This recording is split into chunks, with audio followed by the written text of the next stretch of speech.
عرض شد که فلسطین به زور اشغال شده و به زور استعمارگران، درندگان و چرندگان جهان به نمایندگان خود به اسرائیل دادن، در فلسطین رو اشغال کردن تا عرابه استعمارشون بشه. لیکن در این دنیا همچنان که در عمر خود دیدیم و میبینیم، عدل و امنیت و آرامش در زیر سایه هیچ دولتی وجود نداره. شما در اروپا ببینید، خط قرمزاشون تجاوز کنید ببینید با چه کار میکنن. عدل چه تاریخ هم ثابت کرده، لیکن مصیبتی واقعیت ماست. جز در زیر سایه اسلام حقیقی پیاده نشده. وقتی که رهبری سیادت برای یهود بوده، برای نصارا بوده، همچنان که الان میبینیم بخصوص در فلسطین جز ظلم و جور و قتل و کشتار چیزی ندیدید و نمیبینید. تازه یهودیان و مسیحیان نسبت به همدیگه هم همین ظلم رو کردن، علاوه بر ادیان دیگه. ولذا خداوند میفرماد که ما يود الذين كفروا من أهل الكتاب والمشركين أن ينزل عليكم من خير من ربكم. کسانی که کفر ورزیدند از اهل کتاب و مشرکان، اهل کتاب یهود و نصارا هستند و مشرکان، دوست ندارند که خیری از طرف پروردگار بر شما نازل بشه. ولا يزالون يقاتلونكم حتى يردوكم عن دينكم ان استطاعوا. همچنان با شما می جنگن، باتون قتال میکنن تا اینکه شما را از دینتون بازگردانن. الان جنگ همه بر علیه اسلامه. مسلمانانی که لایکن، سکولارن، باشون همچی کاری ندارن. مسلمان ها رو اومدن تروریست حساب میکنن، دیگه بیا درستش کن. امریکا همیشه یک شیطان لازم داره، باید یه شیطانی درست کنه. قبلا کمونیست بود، الان مسلمان ها. در صورتی که خداوند فرماید بأسهم بینهم شدید تحسبهم جمیعا و قلوبهم شتا. شما نگاه کنید نتانیاهو رو، سخنرانی میکنه با هم دیگه، وقتی که حرف میزنن گویا که با هم دیگه قهرند هستن. وزیر دفاعش با اون با یکی دیگه.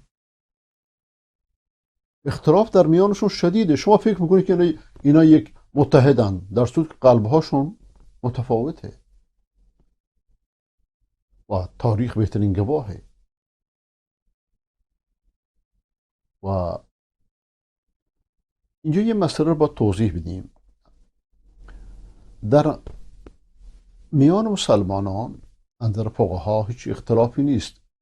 وقتی کسی که میاد سرزمین مسلمانان رو غصب میکنه، هجوم بهش میکنه، دفاع از این سرزمین، جنگ به خاطر این سرزمین بر همه کسانی که در اون منطقه هستند واجبه. بر اهل اون کشور، بر اهل اون مردم، بر ملت اونجا. و با دلیلش چیه؟ دلیلش که پیامبر خدا صلی الله علیه و سلم احزابی رو که به مدینه حمله کردن، با وجودی که زیاد بودن، تعدادشون هم خیلی زیاد بود، اسلحه‌شون هم بیشتر بود، شروع کرد دفاع کردن. تا حدی که قرآن میفرماد که ما كان لأهل المدينة ومن حولهم من الأعراب أن يتخلفوا عن رسول الله ولا يرغبوا بأنفسهم عن نفسه. شایسته نیست که اهل مدینه و کسانی که در اطراف مدینه هستن، برای که جنگ اونجا رخ میده، از رسول خدا صلی الله علیه و سلم تخلف کنن، خودشون نجات بدن. یعنی این دفاع برشون واجبه. چرا؟ چون مدینه مورد حمله قرار گرفته. خب وقتی کسی که مورد هجوم قرار میگیره، مثل افغانستان، مثل چچن، مثل ترکمنستان در چین، مثل کشمیر هیچ از فلسطین اندر اشغال کم نداره. عیناً اگر کسانی که مورد هجوم قرار گرفتن مقصر شدن یا نتونستن دفاع بکنن، فقها متفقند که کسانی که مورد هجوم قرار نگرفتند از مسلمانان که در اطرافشون هستن واجبه برند ازشون دفاع بکنن، برای که خدا سبحانه و تعالی دستور داده که وان استنصروکم فی الدین فعلیکم النصر. وقتی شما رو از تون طلب یاری میکنن واجبه بر شما که یاریشون کنید، نه که بگی اینا دوزن، اینا مالخورن، مثل آقای عبدالفتاح چهره مذهبی ایران، مثل آقای احراری، اینا هم با اون نوکر اسرائیل، مزدور اسرائیل هم چیز بشه، هم سخن بشه که بله بله بله اینا تروریستن. از خدا بترسید، هیچ چیز ثابت نمیمونه، نه این صندلی ها ثابت میمونه، نه این برنامه ها ثابت میمونه، نه این تلویزیون ها ثابت میمونه، تک تک این اعمالتون نوشته و الان شما با چشم خودتون میبینید که دنیا از قهرمانی اینها در حیرته. مردم گروه گروه مسلمان میشن، شما هنوز اینها رو دوست مینامید، هنوز اینها رو مالخور مینامید، هنوز اینها رو نوکر ایران مینامید. آیا این تحریف واقعیت نیست به خاطر مصالح سیاسی؟ چه فرقی بین شما در بیرون و بین کسانی که در داخل با موضع‌گیری های غلطشون در تایید رژیم همین کارا رو میکنن؟ در صورتی که پیامبر اکرم علیه السلام میفرماید انصر اخاک ظالما او مظلوما، برادر مسلمانت را اگر ظالم باشه و مظلوم باشه کمکش کن. فقال رجل یا رسول الله انصره اذا كان مظلوما افرأيت اذا كان ظالما كيف انصره؟ قال تحجزه وتمنعه من الظلم فإن ذلك نصره. برادر تو چه ظالم باشه چه مظلوم باشه کمکش کن.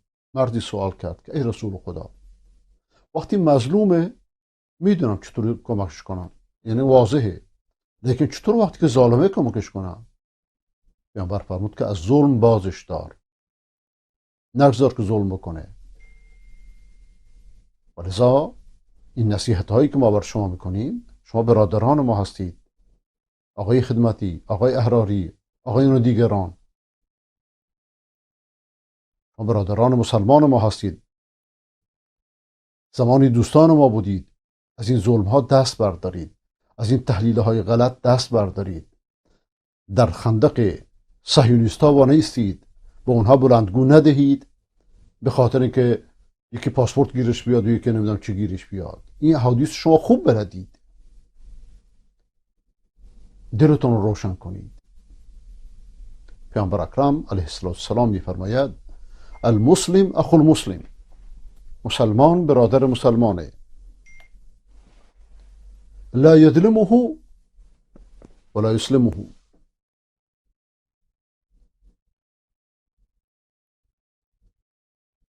مسلمان برادر مسلمانه، نه تسلیمش میکنه و نه ظلمش میکنه.